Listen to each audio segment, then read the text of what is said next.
I can't imagine at this point that any of you don't know me, but my name is Brian Fontaine Isaac. I'm the artistic director here at Encore Creativity. And for those of you here in person and for those of you joining us on demand, I want to welcome you back to our ongoing Masterclass series. This is our seventh Masterclass in the series. And these have been just so successful. And I chatted with our board of directors today, and we're going to keep them going. Please continue to sign up. And just like every masterclass, I want to remind you that this is recorded and it is available on demand. So you've paid to be here and you can go back and watch the recording of this video at any point. And we close our masterclass series for 2023 in December, actually on December 6th, with part 2 of Jeff Dawkins' class entitled Bass Strings and Ivory Keys, the Pulse of Rock and Roll.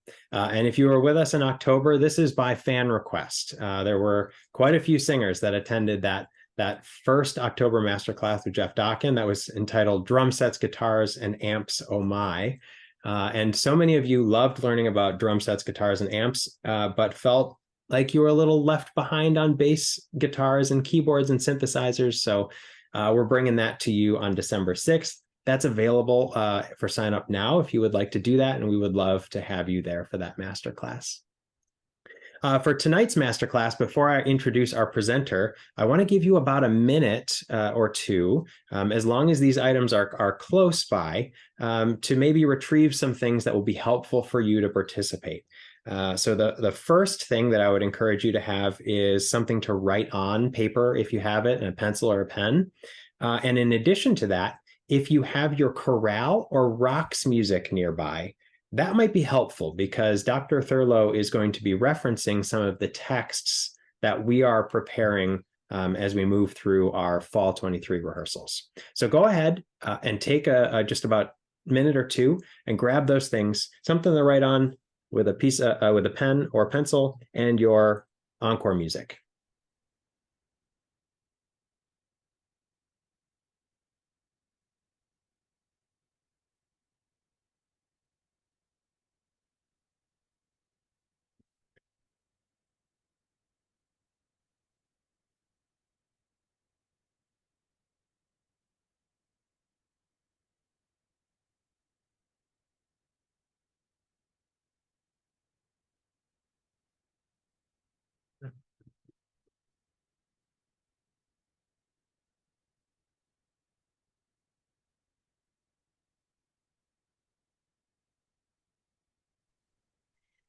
Brian, do you know when we're going to have the repertoire for spring?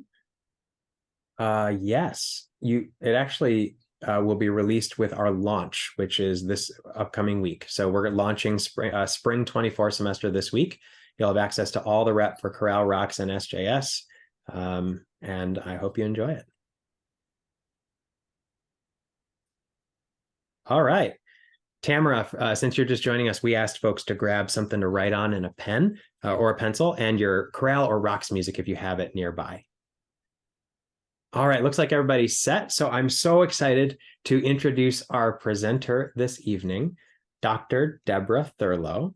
And Dr. Thurlow is a voice professor at Washington Adventist University, and she joins Encore University's Masterclass series for a deep dive into the emotion and creative expression that drives memorable performances. And her topic this evening is entitled, Let Your Character Show, which I think is so fun because we've all been to performances where you know that the singer sounds beautiful and is at least kind of aurally engaging, but you're maybe not being told the story that you want to hear. So today's masterclass should help with that. And this class will teach you how to channel your emotion into your performances by characterizing the lyrics and language behind them, using the 5 W's method: who, what, when, where, and why. You will learn how to characterize a piece, conceptualize its meaning, and bring out its deepest emotions for all to hear. So bring your favorite piece of music and learn how to improve your performance in this collaborative and active workshop experience. And I would just love to see, by show of hands, how many of you sing with one of our chorales? Oh, good. Looks good. like almost everybody on the call. How many of you sing with one of our rocks groups? Anita. Okay, Anita. And Anita, do you also sing with a chorale? Yeah, okay, great. So it looks like Dr. Thurlow, it looks like our chorale music might be the winner here Awesome. this evening for sure. And just as a second question, how many of you sing as a soloist? And that doesn't need to be in a public setting. It can be just you take voice lessons and you enjoy singing repertoire that you've chosen for yourself. Yay. Oh, very good. Very, very good. So I would ask you to consider maybe some of the pieces you're singing in that capacity as well, as Dr. Thurlow presents. As with all of our master classes, please pop any of your questions into the chat. I will make sure to monitor that chat. And as we wrap up our session today, I'll make sure that your question gets addressed. And Dr. Thurlow, I think, is looking for a fairly collaborative, engaging masterclass. So you may probably unmute during this smaller session. And I look forward to enjoying it alongside you. So welcome, and please welcome Dr. Deborah Thurlow. Wow. Thank you all. Thank you all. Thank you, Brian. It's a pleasure. It's actually a really great pleasure to learn about your organization that you participate in. It's really quite amazing. And I am thrilled to segue into it and to be with you this evening. So, well, I've taught for over 30 years at Washington Adventist University in Tacoma Park. And I teach voice and vocal related subjects, including I direct the performance workshop. And I also torture first year music majors in musicianship 1 and 2 classes, which means we learn how to sight, sing, and read music. Well, hopefully they know how to read music, and we learn how to write music down that we hear. So yes, I have a group of 12 of those right now. So anyway, throughout one of my passions as a voice teacher and a performer myself, and as we go along, is I love to I require my students at least to examine the text of their songs, and a little bit more specifically. And we at WAU, for at least for our majors and minors in particular, we have a series of performance exams that we give, actually three of them during the semester. And the first one has to do with diction and examining the text. So, and beyond that, then of course, singers learn how to express themselves through the text. But the text is most important because that is our communication and our performance vehicle to our audience. So tonight, I would like to present Engage You. And I'm very reliant on as many of you as possible. In fact, it would be great if all of you, each one of you, would pipe up and participate verbally in this as we go along with this imaginative, hopefully it's imaginative, assignment and exercise. And this is an exercise that I ask all of my students to write during their semester for each song that they prepare. And so what this is, let me share my screen with you. And hello, there we go. There we go. Let me go back one screen. I should have said that. There we go. Okay. So tonight I want to talk about let your character show. And now we found out that pretty much each of you is participating in one of the choral groups that Encore has, and perhaps others, and some of you take voice lessons, which is really great. So what I'd like to examine is working creative expression into your performances. And and specifically, of course, we can do that as a soloist, but many of you maybe aren't soloists. But what I would like to propose tonight is that you do, if you have your folder, to think about a piece, one of the pieces that you're singing, that you are participating in this semester, and use the text of that particular piece in this exercise. And then I'd love to hear from each of you sharing as we get to go along. But let's talk about what I mean.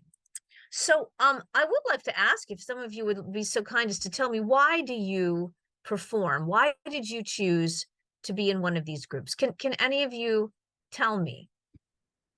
Just I wanted to keep my voice in shape. awesome. What else? I find it very exciting and self-motivating because of that reason. I just like to be, I like a show person. Excellent. Oh, I excellent. don't get paid though. For me, it's returning 5 decades to what I was doing, which was mainly singing before I went to medical school. Oh, So my. it's like resuming in old age what I was involved in youth. Excellent. I find that when I'm singing, it's the one time in my day that I'm in the moment, that nothing else matters. I'm not thinking about dinner. I'm not thinking about whatever else I have to do. I'm just so focused. And I didn't even realize this until somebody said, how do you feel right now? And I said, I don't know. And then, it's like, when are you in the moment? And I realized that it was when I'm singing. I'm so concentrated on producing and listening and hearing, and it's like getting lost. Nothing else matters. Awesome, Marilyn. That's fabulous. I actually like singing in a chorus. Love being in a chorale because of the feeling of community. And I also I think intellectually it's interesting I'm an alto, so I really enjoy harmonizing, and I enjoy hearing the conductor talk to other parts as well as the altos. It's just a wonderful feeling. Awesome. I think listening to creating, it's like you can create a sound, but it's a totally different sound when there's a group of people singing, and it's creating something that doesn't exist without all of these voices. It's something quite unique, and sometimes it's so beautiful that you wind up saying, oh my God, that sound was incredible. Oh, that's awesome. Anybody else? I love the feeling of feedback. And in this day, it seems as if there's still rushing, even though we were slowing for 4 years with pandemic. But now somehow we just need this fusion of it's okay to be still, but also make some noise and be allowed to. It feels so good. That's just awesome. Anybody else? Well, I've always I've had music in my life as a child and through college, and it was instrumental. And only in the last 10 years,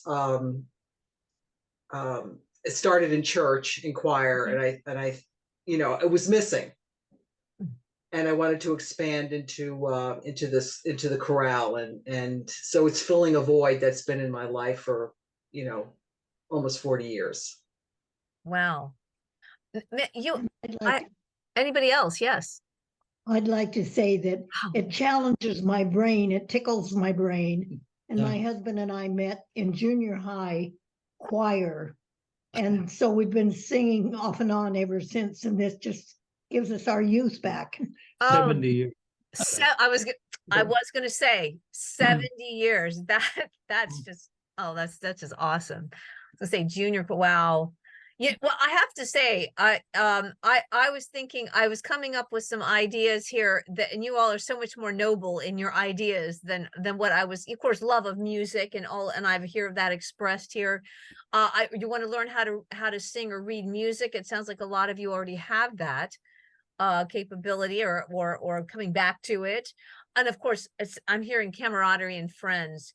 I'm sure that there is that as well, that and I heard that from some of you, just, getting together, making music with people, and the collegiality, and just, being with people. There's nothing on TV. I'm not hearing any of you say that. I can probably some of my college students might say that. Activating brain cells. I did hear that. Yes, absolutely. Of course. And of course, it's a creative outlet. And I definitely hear that, and learning to express yourself a little bit on that.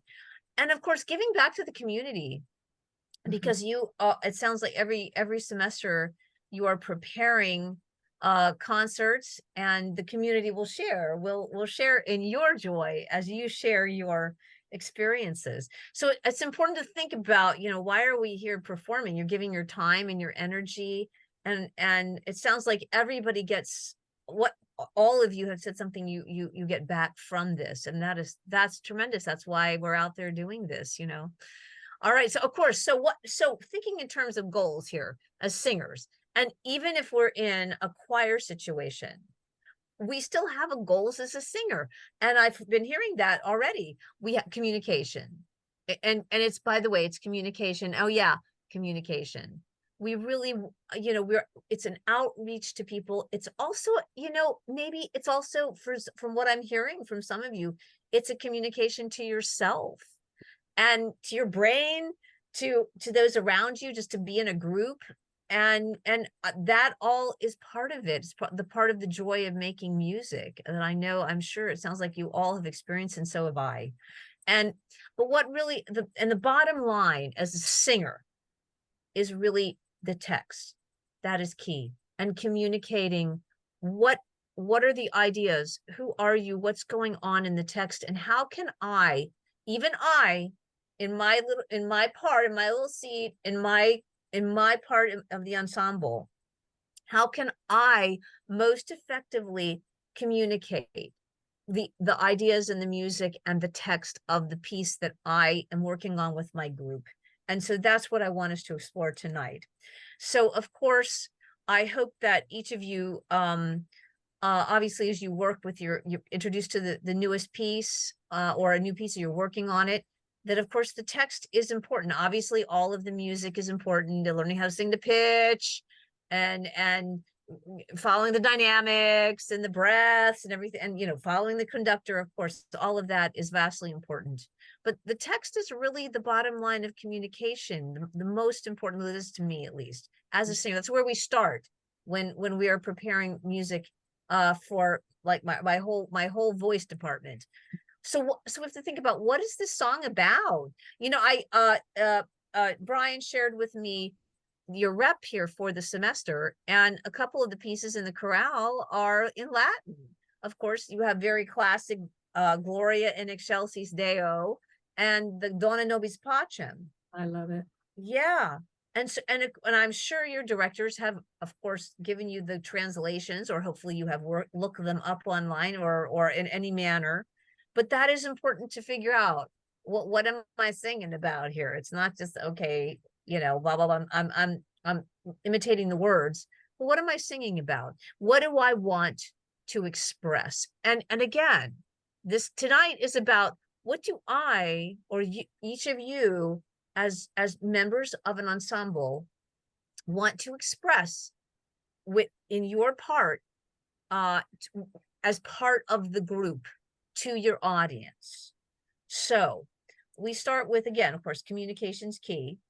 Of course, reading the text. This is what I would teach any singer. Reading the text. What's the song about? Go home. You have your folder. It is important to think about, your conductors would really appreciate it if you sit and really think about the words and what it is that you are singing about. And you know what? If we're not sure about some of the words, if like you have an unusual text, for example, which you may have more in the spring than you might have in the fall, the dictionary is our friend. Now, each of you is in probably a place in your life where you actually know what a dictionary, the real book is.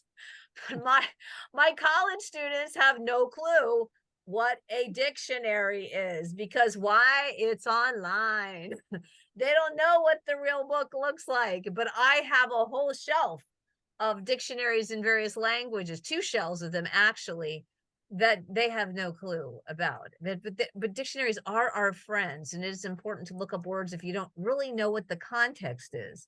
But of course, if you're dealing with a foreign language, such as your Latin pieces this semester, then you want to, of course, you want to either find a translation, or hopefully your director has provided a guide for you to know exactly what we're singing about.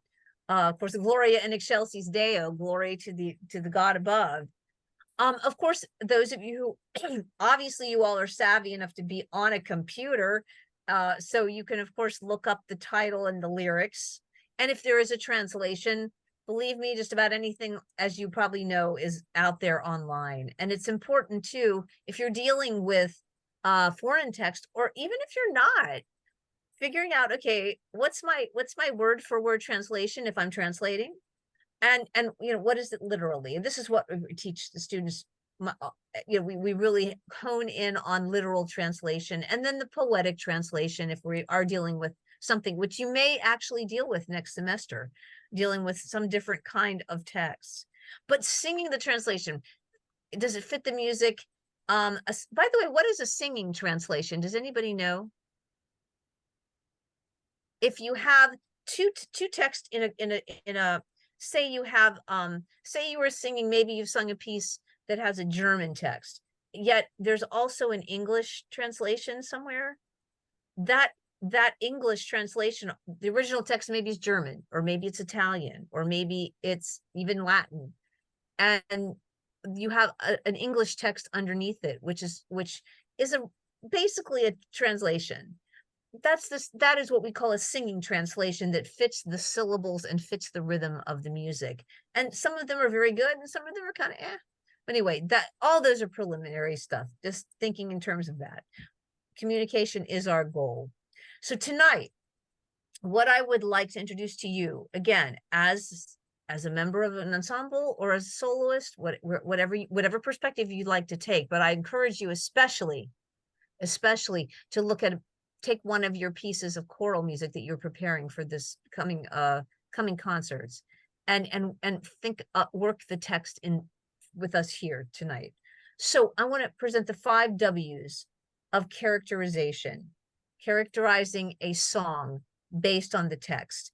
And so we ask ourselves the 5 W's. Who am I when I'm singing this piece? Where am I? What am I envisioning? When is this that I'm envisioning? And the very crux of the matter, what am I trying to communicate, and why am I communicating this? Okay, so now I want to examine these a little bit more in depth. And as you think about this, you might want to think about choosing one of your pieces of music, or you may want to go to the text or the translation of a song you love. But again, this is really, I would really encourage you to use one of your choral pieces if you can. Okay, so here we go. Who? When we come to address a piece of music and we're looking at the text, when we are singing and we are the performer, we are the poet. You are the poet, and we have to ask ourselves, who am I, and who are they? Am I speaking to some particular person, or is it to myself? Or is it to God? Is it to a greater being? Is it to one person? Again, so important to think about that as far as the context of the text. And really, as we go along, I ask my students to think in terms of thinking about, well, who am I as the poet in this piece?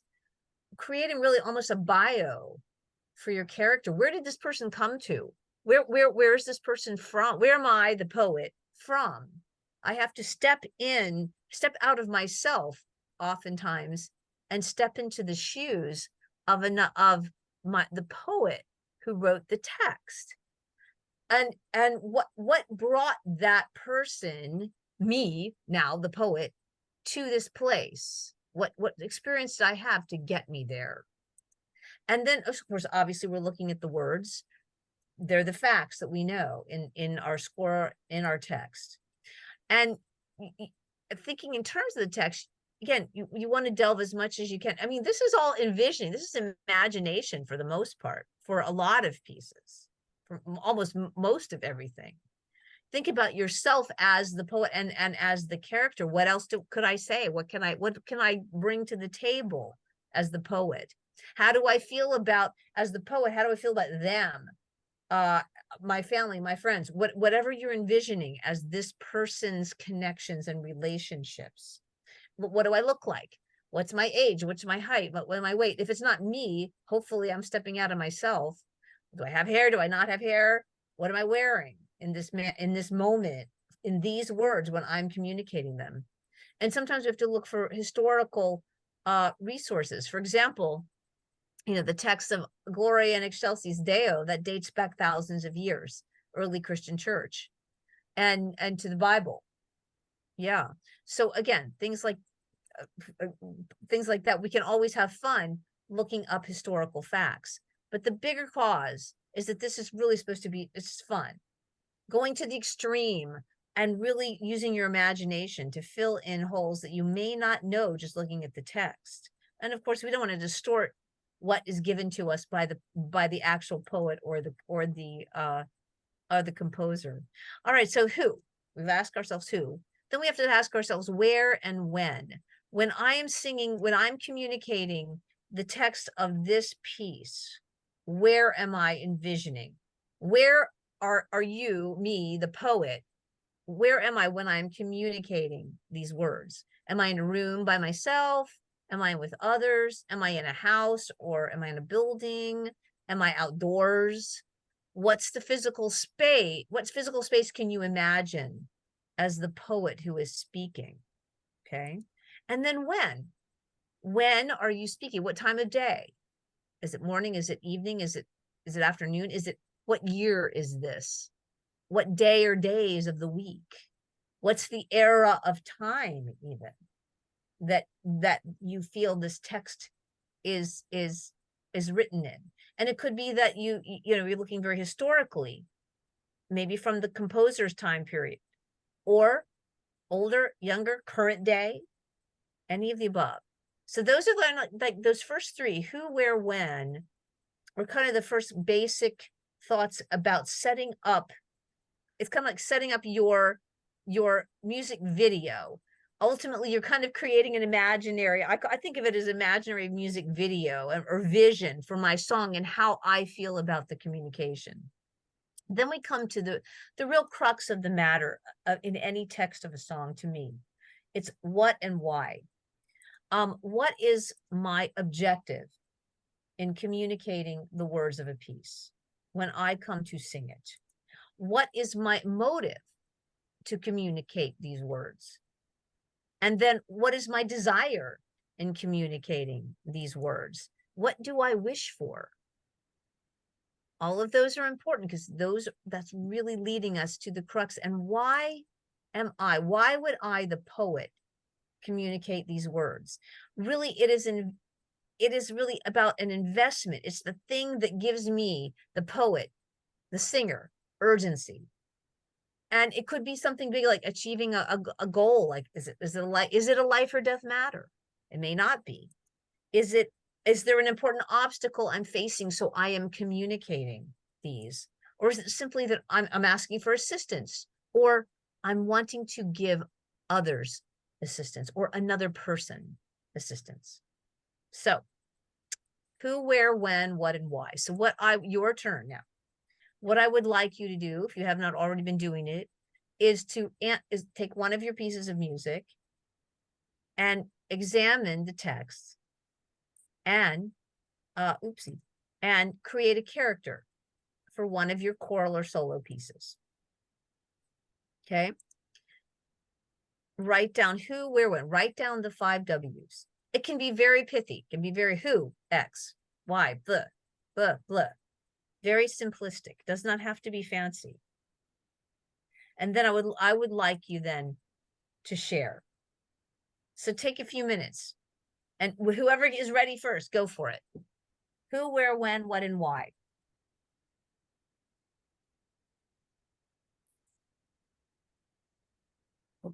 I'd like to share.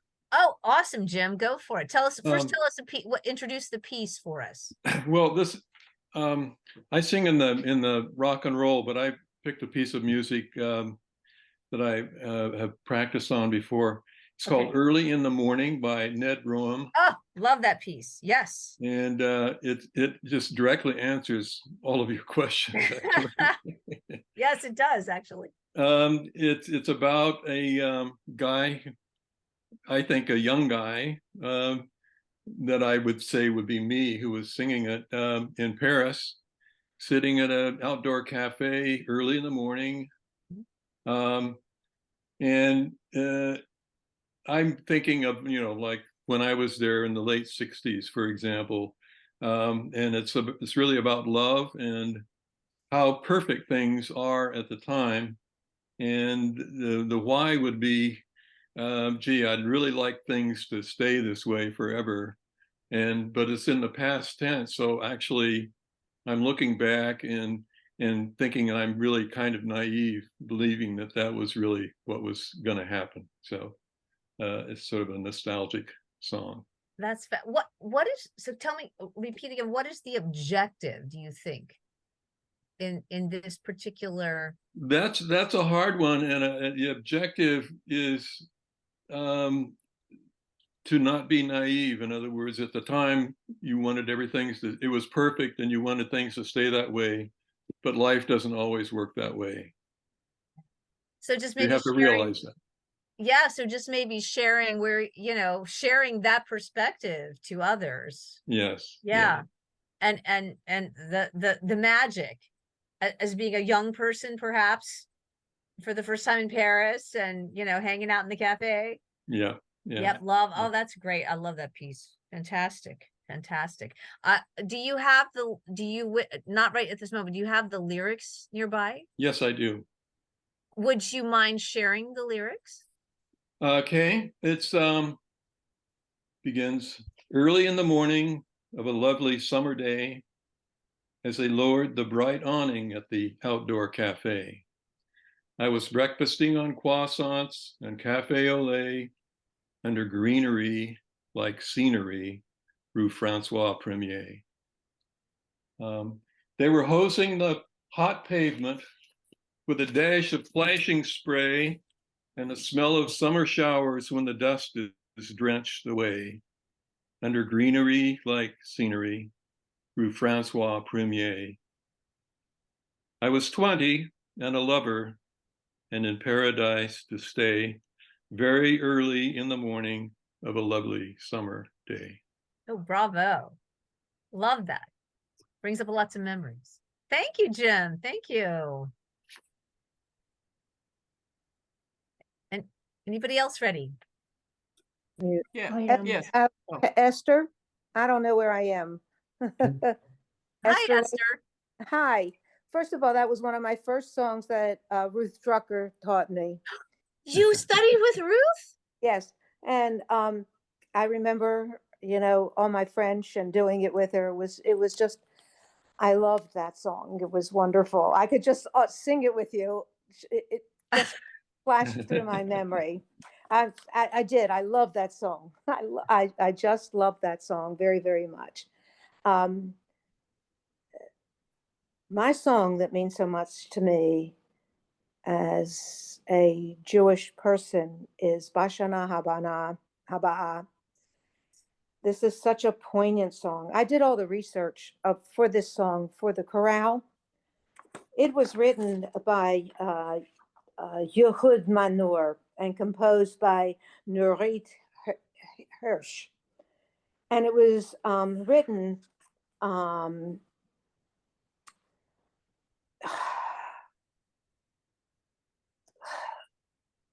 it's a song about Manur's youngest brother, Yehuda Veneer, who was killed in the Battle of 1968.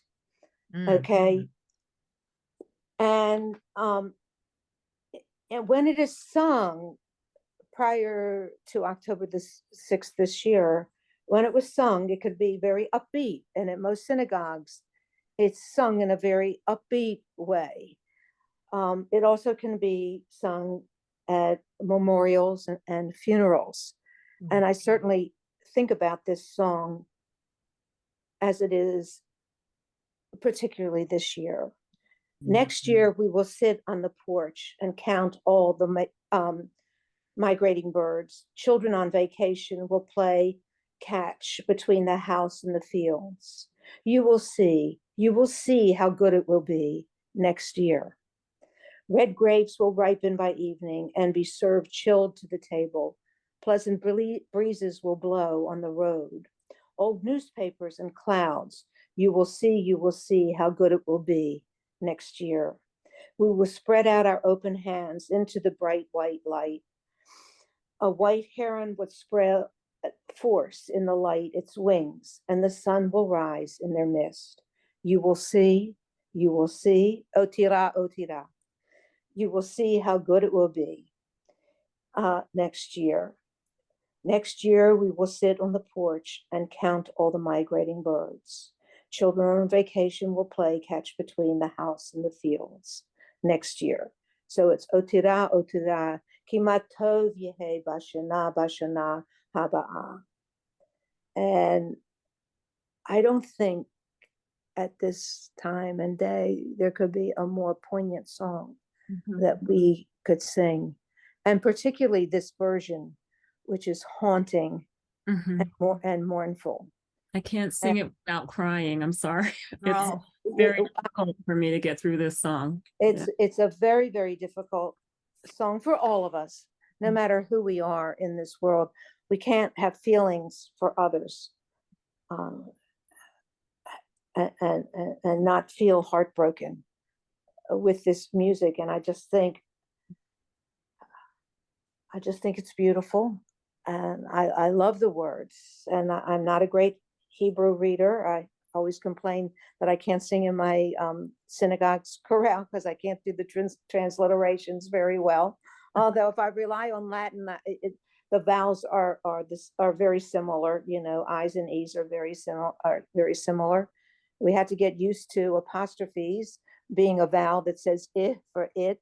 I also gave all that information to Brian, and he put it in our resource books. But I was very moved that we were singing this year before all these horrible things happened. And I was just glad to be able to accumulate all this information for us and how to read the vowels and how to sing it in Sephardic rather than Ashkenazi, because that is how it is sung in Hebrew. I also gave out the Hebrew words, so those who knew Hebrew could find their place and sing it. And I do love it. It makes me very, very sad. But then again, next year in Jerusalem. And I was to have left on the 30th this month as an 80th birthday to my present to myself, my first trip to Israel. So it's like, I don't know what I can say. It's just very moving, and it moves me when I sing it, and I feel it in my bones, in my heart, and my heart swells when I sing. How do you say that? You just feel this. It's so emotional, and that's what I wanted to say. You know, Esther, if I may ask, so thank you for sharing all that. You're welcome. Beautiful. Thank you, Esther. Thank you. So when you come to sing this piece, Mm-hmm. do you see the poet in this, or the poet in the song? Are you thinking of yourself, or do you think of who you might be? Who could you be as you sing this song? No, I feel almost like I'm floating above it, and I'm looking down, and I'm looking for hope. I'm looking for peace. I'm looking toward the future. Okay. And what could life be? Okay. And I missed out this year. And for Jewish people, it's always next year in Jerusalem. Yeah. And maybe I will. I just got my refunds. I don't mean to be silly, but yes, they came through. But that's how I feel. I'm more of an observer Okay. and looking down and just feeling it in my heart. Mhm. I don't know, makes my heart sing. So it sounds like it as you like some kind of outside observer looking in and thinking in terms of the very much the present day, Yes, what's but the going on. right, but then the future. Yes, but I'm more of okay. an optimistic person. Personally, Okay. that's how I am. Mhm. And we as a people have been through so many, such adversity, Yes. and yet we've come through and are able to exist. And so there's always the future, always the hope, Yes.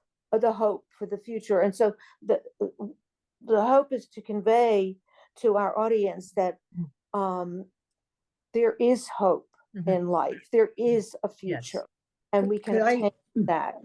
Could I Very good. piggyback on this just a little bit? Because just Sure. today, I actually made a recording. I sang it myself and I sent it to it's a cousin's daughter who lives in just outside Jerusalem, who has a 19-year-old with the IDF.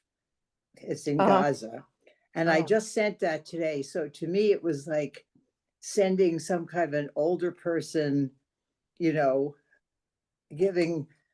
sort of, you will see there will be peace next year. Yes. So in that sense, I was literally being the reassurer of an older person to a younger person who has a yet younger son who's fighting in the war.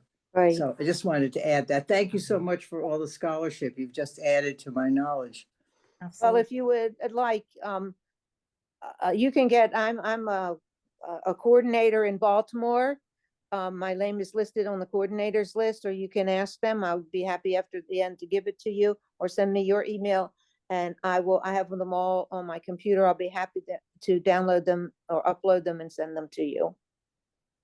Marvelous. Thank you so much, Esther. Thank you. I mean, I'm just enjoying this so much. So sorry, I get carried away. No, it's thank you. Thank you for all. That's wonderful. Who's next? Margot? I would like, Yeah, I have one.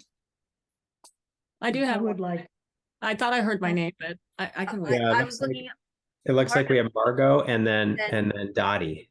Okay. All righty. Very good.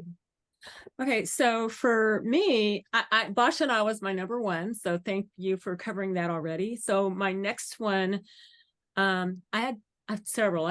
I chose two from Rocks and two from Chorale. But I think I want to look at Reach Out, I'll Be There, just to kind of lighten the mood a little bit. First of all, I love this song, and I can remember when it came out when I was a little girl, a young girl, when I was just discovering that I even wanted to sing, that I knew that I loved to sing from a tiny girl, but I didn't know that it was something I wanted to do forever. But so this song came out right around the time I was figuring that out for myself. And it was made popular by a group called the Four Tops. They appeared on the Ed Sullivan Show at a time when seeing Black people on television was not a common thing. And so for them to be chosen to be able to sing this song on that show was a big deal. And you can find that on YouTube, the Ed Sullivan version of this, seeing them perform this song on the Ed Sullivan Show on YouTube, if you would like to see that. And what I love about this song is, first of all, my mind has the memories of watching them perform it with the steps and the dancing that they did with it. But I see this song as a song of love between two people, whether it is a boyfriend, girlfriend, or a couple who were once boyfriend, girlfriend, and then broke up, or as girlfriend who's like, girl, I'll be there for you. I got your back, you know. But the thing is that whatever you want to take from it, it's there for you to take.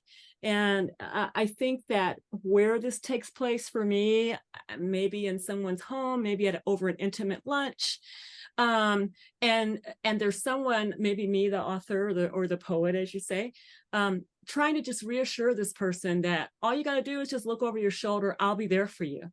I'm there for you no matter what. I'll give you all the love you need. I'm going to give you every part of me that you need in order to feel better. And I just love that about this song. And the why, again, is to reassurance. Let's see, what did I write there? Yeah, that I will love and care for you. And no matter what kind of friend you are, whether you're a girlfriend, gal pals, a boyfriend, you can give someone all the love that they need from your heart. And this song expresses that for me. And then it's when you feel like you just can't go on, when all your hope is gone. I'll be there. Just reach out. I'll be there for you. But because the Four Tops are an all-male group, then you have this notion that maybe it is a man reaching out to his girl that he has loved from a distance, perhaps, and is wistfully saying, look, you know, I know that you're broken and you're hurting. I just want you to know that no matter what, I'll be there for you. All you got to do is call on me. I'll be there. Look over your shoulder, honey. I'll be there. And one of the things that I think people may miss about this song is part of the solo line, which is this and this that is given in this song. And I think that it's easy to kind of call that part of the song silly, not worth singing. It can be left out. Maybe it wasn't really a good thing to have those lines in the song, so it's okay for us to just kind of write it off and stick with what we're comfortable with.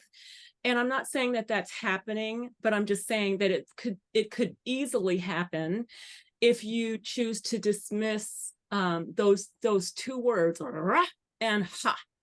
It is an emphasis, in my opinion, on the message and the struggle that the poet is having expressing this. Is just like he's agonizing over giving this information and just underscoring his care for the person that he's reaching out to. And Margot, do you have the words? Do you have the text there? I do. Could you read the text from the perspective you just talked about? If you feel like you can't go on, all of your hope is gone, and your mind is filled with much confusion, happiness is just an illusion. I know what you're thinking, darling. Reach out for me. Reach out for me. And then it goes into the I forget what it's called, but it's the I'll be there that you hear throughout the song, like a little bit of a chorus line or whatever. To give you all the love you need, I'll be there. You can always depend on me. I'll be there. So kind of that sort of theme. That's marvelous. Thank you so much for sharing. Yay. You're welcome. Thank you. Now we have Dottie, is it? Yes. Yes. Yeah. I have several that I really like. This particular one, On This Silent Night, it could be interpreted as a holiday Christmas song. My feeling is I'm putting myself back into a time frame when I was a child and out in the country where you could see the stars at night, and when the winds were blowing, you could hear all of the winds blowing through the trees and so on. And this frosty fields are laid to rest. All the fields, the harvest is gone and it's finished. And so I'm thinking it's one of those things that there's something, it's wrapped in dreams while the cold winds blow, cloaked in slumber with firelight dancing. And so the objective and motive is to be calm, because it's all going to take care of itself with being inside, and the winds can blow all around you. And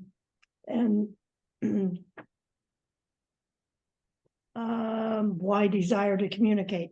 It's a calmness, because when the snow is on the ground, it's a very calming effect of, there's not a lot of going on outside, and it's just, to me, it's a beautiful song, and it deserves to have a lot of emotion in it. What, Dottie, what you mentioned, this is, you're looking back to the past. Where did you grow up? I grew up on a ranch in Oregon, Oh, out where the sky was blue. The sky at night had many, many stars, and seeing this snow on the ground and snow on the trees and on the fields that have used to have all this green grass and green stuff. And here you are with this snow, and we used to go out and play in the snow. right. So I like this piece. Oh, it's beautiful. Thank you. I have great memories too. It reminds me of my when I was a kid. When my grandfather he bought, as he retired, 10 acres down in Tennessee, in East Tennessee, which my in-law, my relatives still have, and it was like that, just looking at all the stars. Gorgeous. Thank you so much. Who's next? Dr. Thurlow, if I might just jump in for just a second. Yes. I was so interested to hear you bring up on the Silent Night, because one of the members of our Encore Chorale of Wilmington in North Carolina emailed Sarah Cortell and just said, "Hey, I really love your piece. Would you tell me why you wrote it?"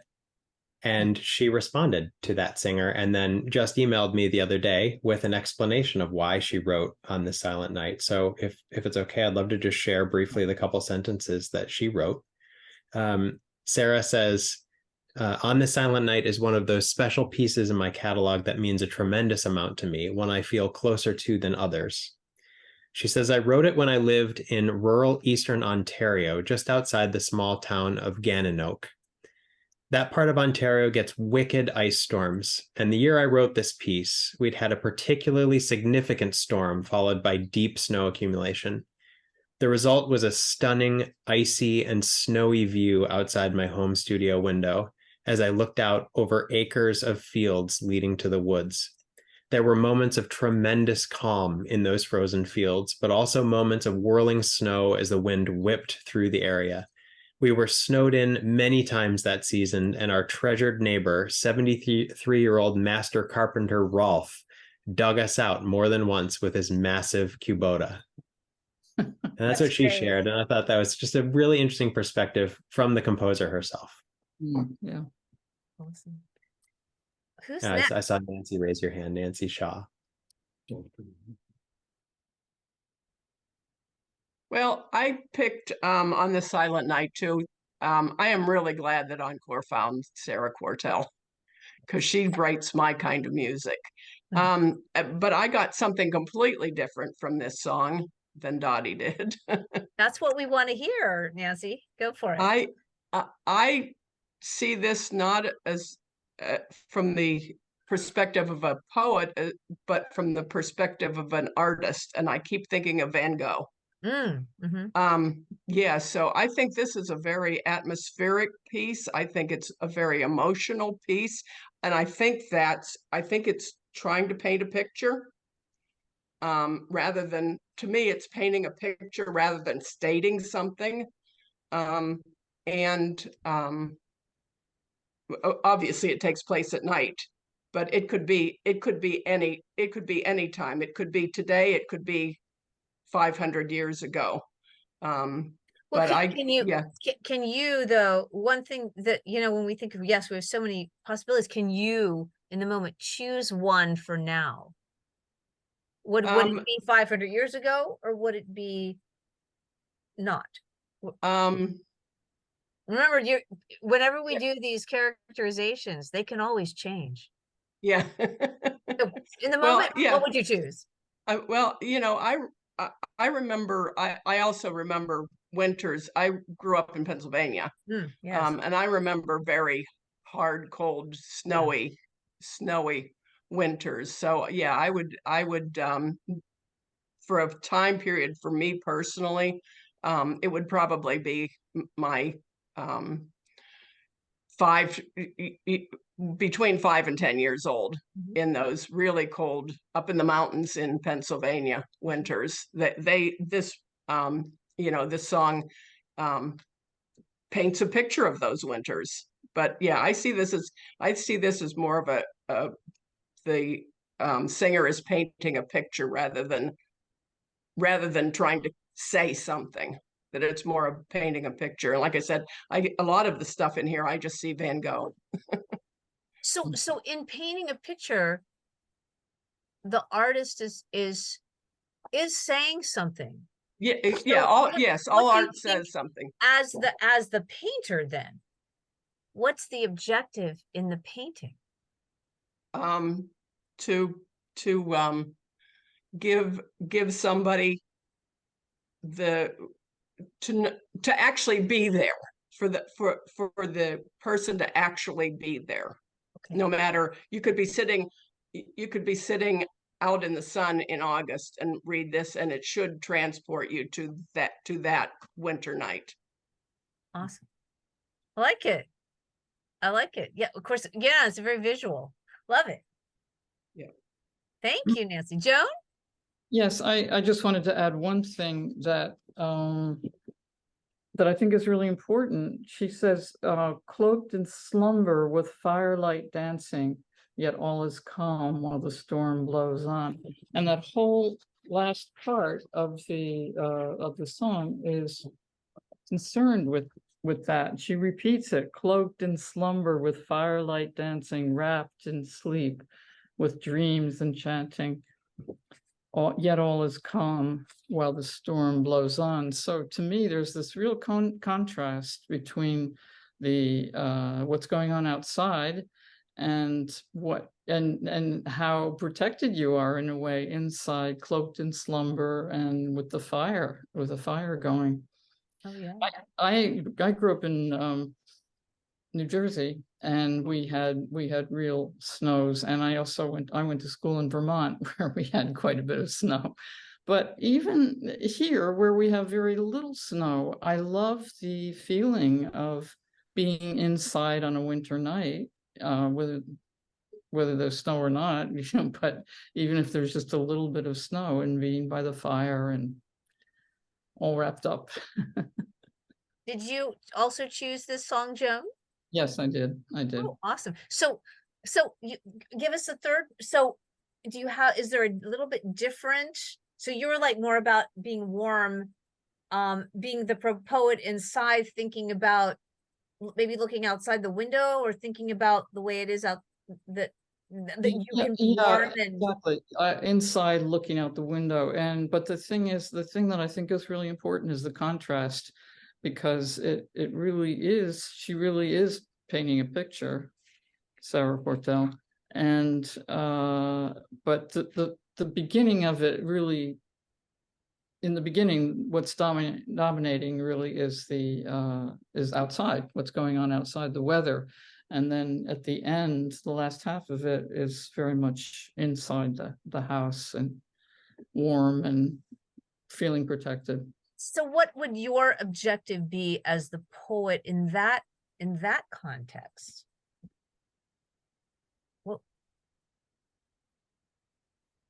Well, I think it's reassuring, if that's what you mean. I think that it might not even be just the exact situation that she describes. It could be anything where you might feel threatened outside, and you're protected inside. And I don't know. That's all. I don't know what else I can say, really. It sounds like what you, as the poet, you want to think about. Hey, even though it might be now storming or whatever, cold, it's okay. Here we're protected. There's a warmth. We're gonna make it. But we can also enjoy the fact that we might be together. And is that sort of? Yes, definitely. Something like that. Oh, it's lovely. What is that interesting? See, this is why this is the point of the whole exercise, because we have three different perspectives on the same piece. And it's just really cool how, each person, again, we all have our vision, and that's what's important when we are in an ensemble. We're communicating. What is it we want to communicate? Even if it's just me in an ensemble, that's still cool. Who else? Who's next? Mary Jane.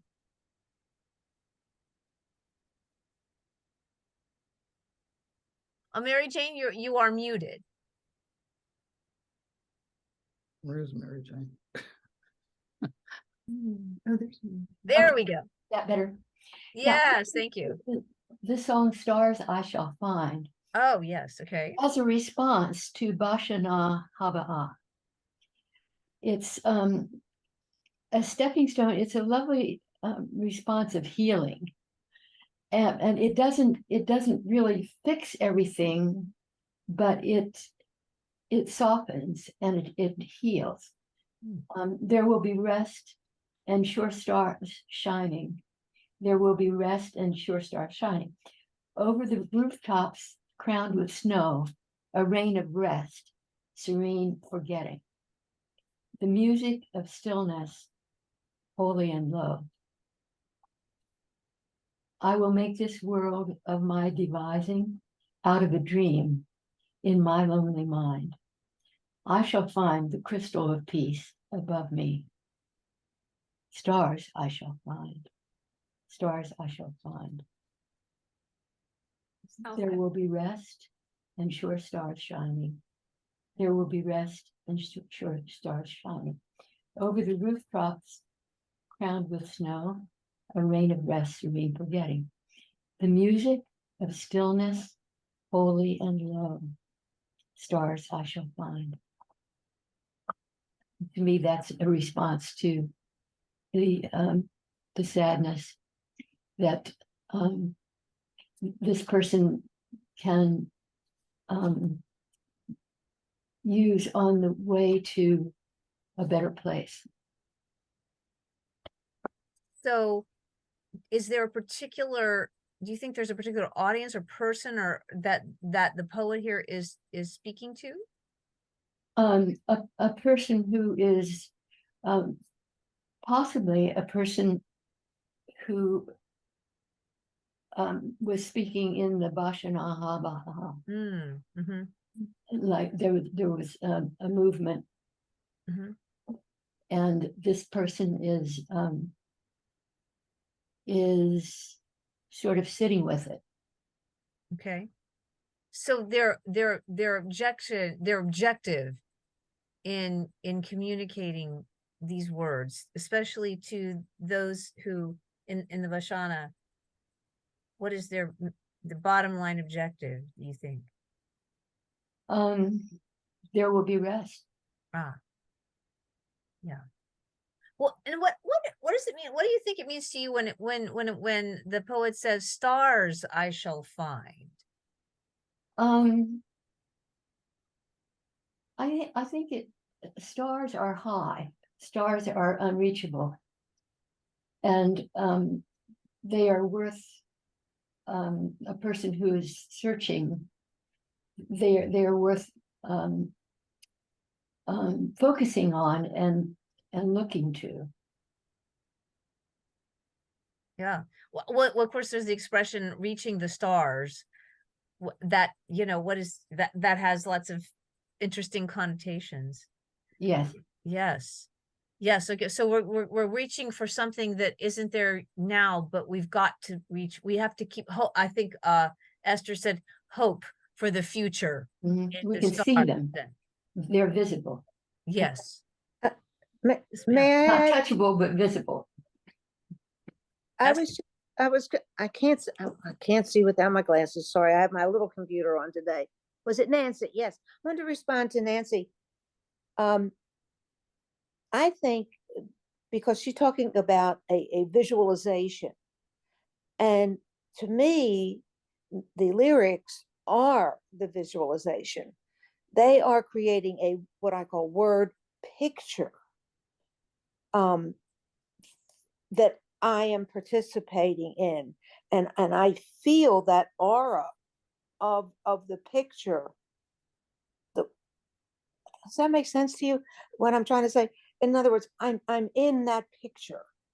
I see it so vividly in my mind's eye while I'm seeing it. It's an actual picture. You know, what was the lady's name who described on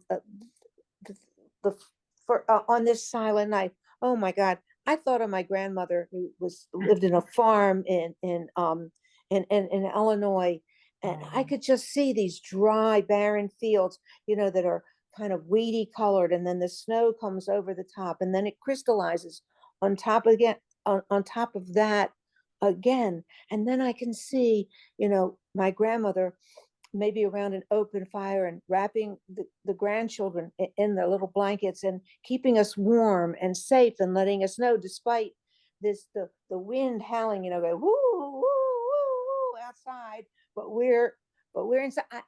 This is what music does to me. So I get a very visual picture, whether it's Van Gogh, Monet, Manet, whoever it is. It's my mind's picture. So the words are creating a visualization for me. I hope I said that in a way that's understandable to you all. Oh yeah, well, and I'm getting that everybody is getting their own version. Especially we had 3 versions of the silent night piece. It's so great. Excellent. Thank you. Who else? May I continue with the conversation about Stars I Shall Find? On the back of the sheet music, it indicates that Sarah Teasdale had a very difficult life. She was plagued with illnesses, a divorce, and a friend's drowning. And she herself committed suicide. She ended her own life. Lindsay's suicide. Oh, highly. So I see the words as resting, that the world is in turmoil and she is resting and she's looking up to the stars for a better world when she finally decides to leave us. She says, I will make the world of my devising. So she's out of a dream. So it does clarify that that's what she's looking forward to, devising her own world, because perhaps the world that she lives in now is not to her liking. That's what I got out of it. So you took the perspective, is it Lelia or how do you say your name? It's Leela. Leela. So Leela, perhaps you're taking the perspective in this song as the poet Sarah Teasdale. Yeah. And thinking of her journey and so her objective, why is she communicating these words? I would think it was necessary for her to convey it. I mean, when you're going through difficulties and stress, it's always, you feel better when you express it somehow, either talking to somebody or singing about it or something of that sort. Yes. Awesome. Thank you. Who's next? I saw Anita waving her hand. Yes, Anita. I changed my outlook and view, perception, and understanding of this song completely from the way I've been singing it, reading it, and learning it for 150 years. It's the simple, standard winter wonderland. So we're back talking about seasonal things again. But I realized I wasn't listening to myself the whole time that I've been singing it in the past, because I have a completely different picture. The Who is some couple. At first I thought some couple I know. It's actually some couple I don't know and will never know. The Where, it's a totally busy city. It's the opposite of the lyrics, because I'm hearing it somehow now, just in the last half hour, in a different sort of version through my ear. And so it is a couple. It's not really me. I'm not in control of them. They're surrounded by cacophony of sound, and they are trying to replace it with imagery that could possibly evoke beauty, peace, like the sleigh bells and some snow. And even the lyricist is admitting well, wait, there really isn't snow. You have to imagine all of this. So maybe I just zoned off for a minute myself here, but it just came alive in a different way than I expected a regular traditional Christmas program ender to be. And I got a little bit excited because I started thinking about I should stick with your categories, which is where and then the when. We're assuming that because of the lyrics, it's a seasonal change that we're all usually prepared for. Well, now we know global warming, we can't be prepared for anything. Everything's backwards, everything's upside down. So now I have a different perception of what's meant by gone away is the bluebird, the complacent, sort of predictable beauty beast. And it's a totally new bird. We have no idea what the new bird's going to bring or what it is. And the other part I just realized or started to feel is because of this arrangement, it starts to get a little jazzy, it gets a little cool, it's a little bit snappy. You can go anywhere with it. I can sort of picture us all on stage swinging with the moves. Who thought we'd ever be doing that with Parsons Brown? I mean, I was just going off my rocker here. So thanks for listening, but I had a moment. And I was bored with this song, I think, for a few decades. And now I can't wait to sing it all over the place. So, can you read the words in the context of the poet or the that you just expressed? Are you listening? It's in the lane. The snow's listening. Nobody else can see it, but you got to imagine it.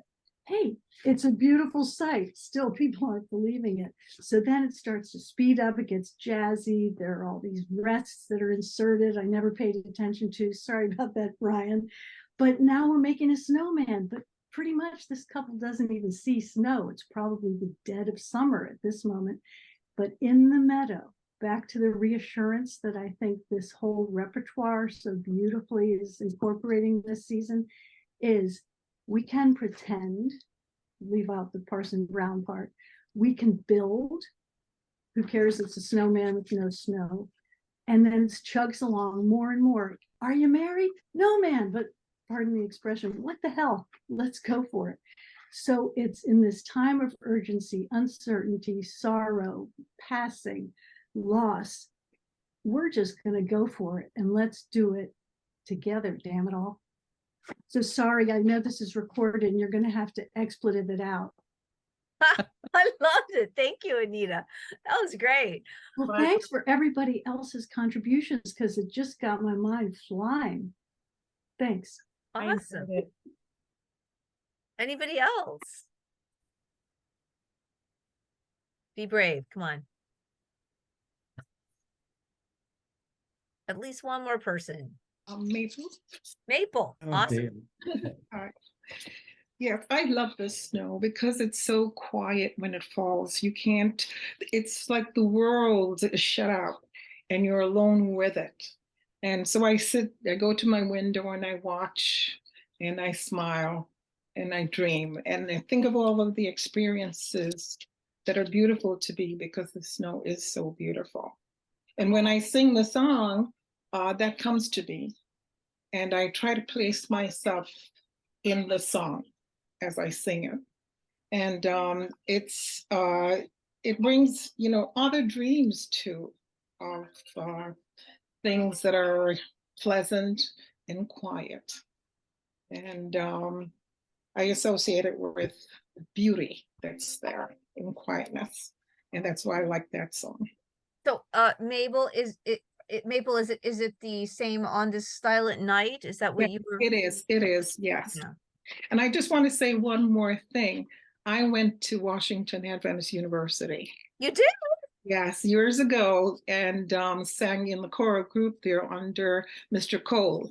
I don't know him. Hey. Obviously, it was what, Columbia Union College at the time? It was, yes. So, wow. Oh, wow. Very good. Marvelous. Yeah. And that's what I get from this song. It's one of my favorites.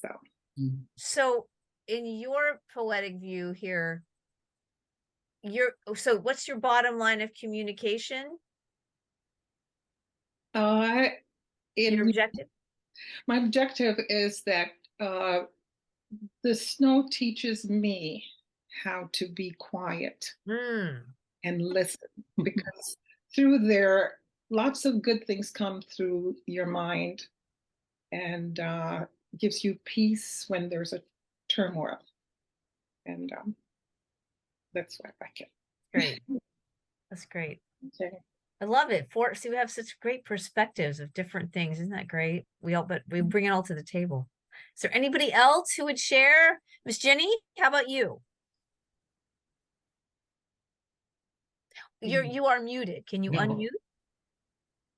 I'm unmuted. Speak up. You heard this bass voice from the back. There. Okay. There.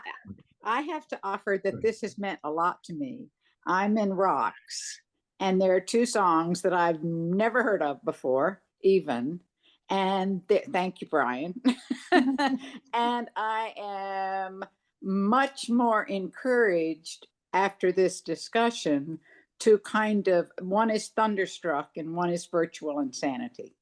And so I'm much more encouraged and curious about finding out more about kind of what they're even talking about, so that then I can go into it with the kinds of questions that you brought up tonight. So I appreciate that. Is there any way you would consider hopping in, Jenny? And like, I'm really very curious about the virtual insanity piece. Brian did share that your list earlier before you all popped on. No, I have nothing to say yet. No, nothing to say yet. Do you have the music there? Could you read the text? Yeah. Did you just want me to read some of the words? Just read the words. Yeah. It is a wonder man can eat it all when things are big that should be small. Who can tell what magic spells will be doing for us? And I'm giving all my love to this world, only to be told I can't see, I can't breathe. No more will we be, and nothing's going to change, because we can always take. And now that things are changing, I don't even know how to say the phrases. I don't even know how to. It's okay, just go for it. Yeah. It's a crazy world we're living in, and I just can't see that half of us immersed in sin is all we have to give these futures made of virtual insanity.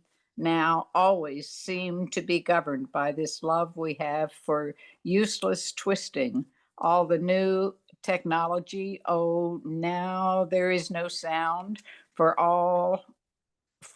we all live underground. And I'm thinking what a mess we're in. Hard to know where to begin. If I could slip the sickly ties that earthly man has made, and now every mother can choose the color of her child. That's not nature's way. Well, that's what they say yesterday. There's nothing left to do but pray. It goes on. It goes on. I mean, the person sounds pretty hopeless. I mean, like the world is just nuts. It sounds like so far. At the end of the song, is there any hope for this moment? Well, let's see. That would be good. Let's see.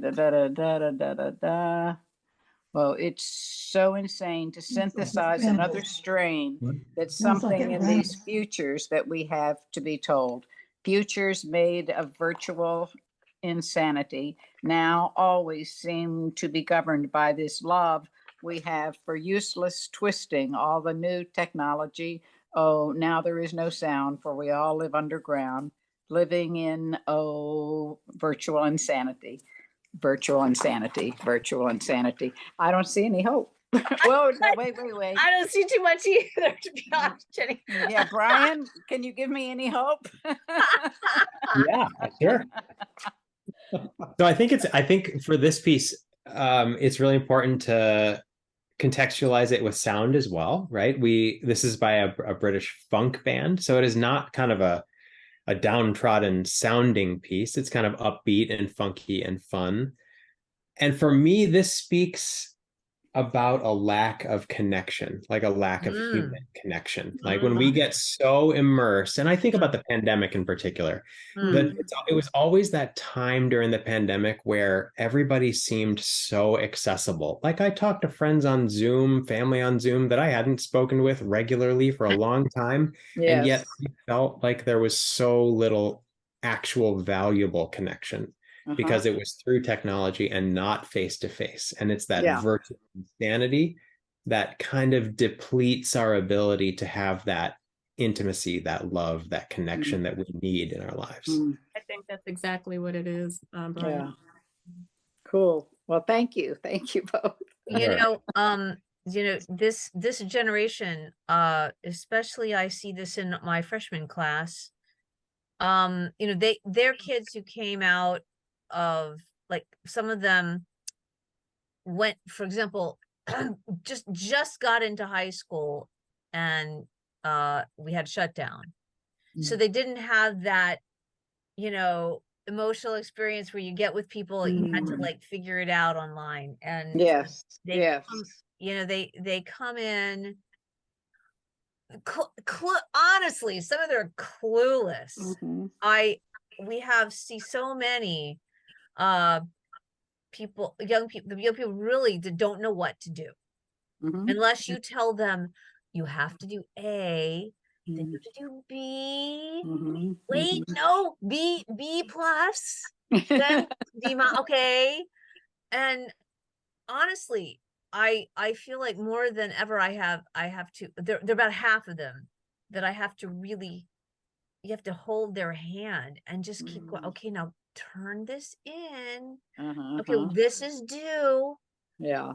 And it's just like, and they're on the phone and they're on, the laptop and the phone, and it's like they're in their little thing. It's just it's quite amazing. They just, honestly, some of them are just clueless. And I think part of that is that they have not learned that they're stuck in their the truly virtual insanity, some of them. I hadn't even thought of using the word virtual like that, but of course. Yeah. I was thinking of virtual in the literal sense, the old literal sense of the word. Now, Jenny, you got to get into the 21st century, dear. It's the virtual reality. That's the level. God, we're caught. This is all it's about, I gotcha. Oh, mercy. I gotcha.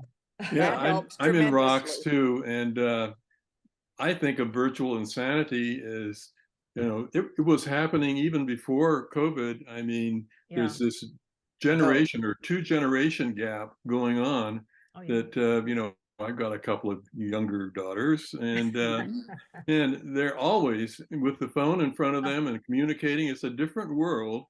And even now, when I get into a difficulty, I have to go to one of them to show me how to do something. Sure. Yes. So that's, what's interesting is that this piece was written in 1997. Wow. Okay. It made me think about Marvin Gaye's "What's Going On." Yep. And that had a very poetic push, driving sound to it also. And it's not as technologically bound, but he was struggling and his environment was imploding. And yet it had this continual musical thread of a real heartbeat to it. And so thank you, Ginny, because I was struggling being willing to sing Virtual Insanity. Sometimes, we'd start it off and I'd be halfway through it. Of course, I probably was accidentally flipping 2 pages at the same time and missing it, and kind of fascinated by the percussion and wondering, man, how many extra instruments can be brought in? But thank you. The fact that you were able to read it with that pacing, I see its value. For me, the syncopation is really important to the structure of the text, because the insanity of it all, I think, and I think the hope of the piece, in many ways, virtual insanity to me is a whack in the head. It's like, hey, come back to human connection. And without human connection, everything is insane. Everything is without value, and it feels scattered and arbitrary. And I think that's where that kind of syncopated rhythm comes in. That lack of order exists until we reorder ourselves back towards human connection. And that So we the have most- to fly, that we have to get to after being slapped in the face. Yeah. Well, I think in this case, for me, so if I'm Yeah. applying Deborah's W's, for me, if I'm singing Virtual Insanity on stage, I'm the smacker. Ah, Yes. that's Look out. and that's the why. That's the why. Uh-huh. Because get with it, folks. Get back to You think you can come to an Encore creativity performance and not feel human connection? Get out of here. right. Right. All right. Well, thank you all. Thank you all for Oh, your. that's great. Thank you, Could I Jenny. just add one little thing about Yeah. one piece that we're singing? And Yes. the John Rutter setting, which is also almost the opposite of what you're talking about, Dr. Thurlow, because it is absolutely the conventional words of "We wish you a Merry Christmas." Oh, yeah. But he is doing a sort of a humorous riff on it. And if you know a lot about music, you can pick up which composer he's kind of imitating as he goes through this setting of this very familiar, very simple little sort of semi-secular holiday piece. So here the words are not the point. It's there's kind of like a lot of musical joking around. Ah, yes. So I Yes, think John. I'd love to tell people more about that. I just wanted to end with that because it's sort of the absolute inverse of your point, but it's sort of interesting that how many people realize that they were sort of singing Mozart at the end of that? It's like he's just having a great time with all kinds of different musical cliches almost that he's throwing this arrangement into. And the dynamics on it, the Overspoken instructions, lyrics. Yeah. second bar of Yeah. where it's wistful, and then it's pleading, and then it's forte, insistent. I never thought of it that way. Right, with the figgy pudding. But even though those are literally the words, but the way he sets it, there's the way even he goes into like double time on it. And anyway, it's you've got to see it as a lot of a musical joke. And there's not too many things we sing that really show the sense of humor of, in this case, the composer or the arranger is giving you a sense of humor about what you're singing. So how can you convey the sense of humor then as the quote poet? Well, one thing is observing all the staccatos that Brian has put in that music. Even some that aren't actually written in there. Yeah. That's great. Brilliant. Anybody else want to share any of the other songs or anything else? Just can I jump in for just a second? I think it's not just observing things like the staccatos, it's visually, how your face looks. Yes, thank you. I mean, you can get so into the notes and the whatever, which I'm not denying is hugely important, that to the audience, you're not there. Nothing is conveyed because your face is conveying nothing. Thank you for pointing that out, Jenny, because that is really pretty much the next step. This is really, actually, if I may share one last time with you here before we part here. Let me go the right way. Yeah. So when you are thinking about the words, so thank you all for sharing. It's so beautiful. My goodness. Some just gorgeous thoughts about everything. Think about, don't hesitate to practice your text as a monologue. Read it out loud, creating your communication, then of course practicing singing as your character. But that I hear such an important thing. What should we see when we're doing Uncle John various craziness of "We Wish You Merry Christmas," or when we're giving the Virtual Insanity, or just the beautiful Silent Night and the stars that we find? I mean, and what is it? I think one of the next, this is actually why I would point out to everybody here, as you are singing in your group, it's so refreshing when I see a choir not just buried in their music and praying that they're going to come in on time, but that they are expressing how they feel about the text and what they see in it. And when I see that, it just is really, that just brings the energy. You just have, when we're sitting in the audience and we see that kind of energy and that kind of connection, it just is like, wow, I'm so thankful that I was here. This is like what I wanted. It gives me, the audience member, as a high. And then again, we have that, oh, wow, catharsis. Here I am. Phew, that was just great. Thank you. Thank you. Yeah. So that would be what I would leave you with, definitely, is as you, what, in the next, few weeks, come to the culmination of your practicing and thinking about your texts, and how you, each person, can just literally pour out the energy of the communication in your group. That's of course, that's the key. Yes, ma'am. Marilyn. Oh, yes. I just wanted to throw something in. Maple and I are both in New York City. I sing on the west side and Maple sings on the east side. Nice. But for our concert, we are combining the two. And I have sung with Maple before, and it's going to be a pleasure to sing with her again. Love you, Maple. And we love Sarah Cortez. Love you too. You get very, I'm thinking not just the words, but the music itself is so, we sway to, the voices soar. That's the way she wrote it. And it's just such a glorious feeling to sing her and to have a beautiful lyric with, to me, I hadn't really thought about it this way, but I think it's the contrast between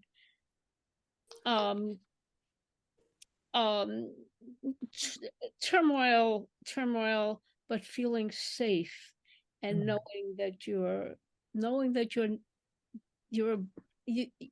not going to be, maybe, I think I hadn't thought about it before, as I've gone through a serious health crisis this year. And I think I hadn't think about it. I didn't think about it until just now. And it's like, yeah, there was a lot going on, but I really tried to keep it together, and I thought about something my mother said to me often. I would tell her something and she would say, let that be the worst thing that happens to you today. That's one thing. And the other thing that she said to me often, and I think I applied it to myself this year, is whatever it is, we will take care of it.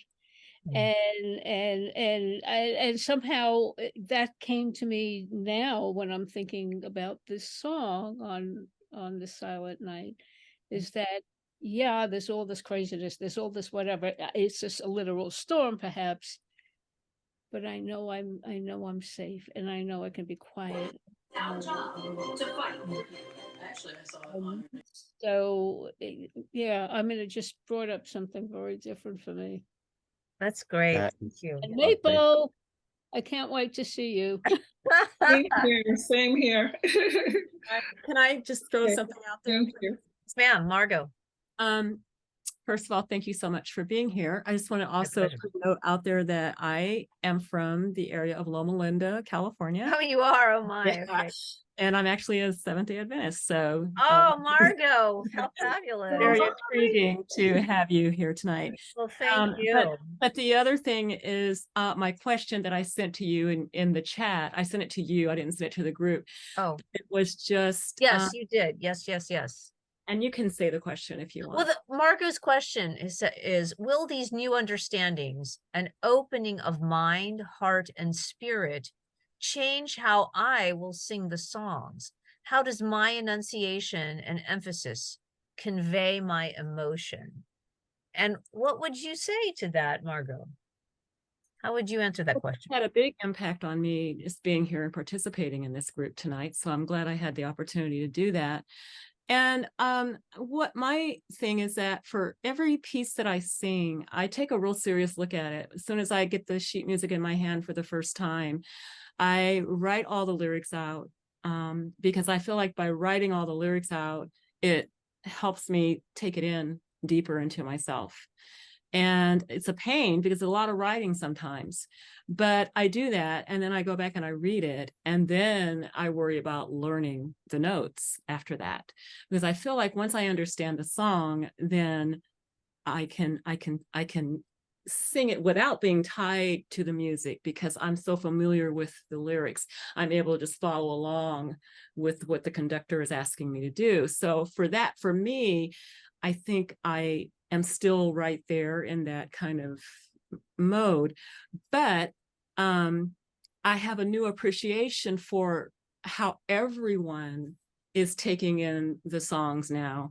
Having everyone here tonight sharing their various perspectives, and some on the same exact song, getting several different perspectives on that song, also will have an impact on how I, in the future, interpret some of those songs, and may even change my mind about how I'm going to sing Virtual Insanity. That is the perfect way for us to wrap tonight, because we could talk about this topic all night long, but we have already kept Dr. Thurlow 9 minutes past. Yeah. Oh man, what a pleasure to be with you. Thank you all for participating. It was just great. Oh, if I could just take you, if I could just have my current group of singers hear how you express yourselves with the music, it would be really great. Well, you're welcome to invite any of your singers, and Dr. Thurlow, we would love to have you at any one of our concerts. Yeah, they're all over the DMV, and we have a special December 26th at the Kennedy Center. So we'd love to have an honored guest. I would love in the concert hall. Yeah. Well, good luck in all the preparation to follow, everybody, and I hope that this tonight has given you some new perspectives and how you can approach your music by just as an individual, and then within the context of the group, and it will just make the performance so much more so, and the communication even more great. At least, from honestly, if you're communicating, the audience will get it. So thank you. Thank you, Dr. Thurlow, and thank you all for being here. Remember to check in with our schedule coming up. December 6th is our next masterclass. It's the last one before we get into our crazy December performance rush. So I hope to see everybody there. Have so much fun in your final weeks of rehearsals, and I will see you all very soon. Thanks, Dr. Thurlow. Thank you. Thank you. Take care now.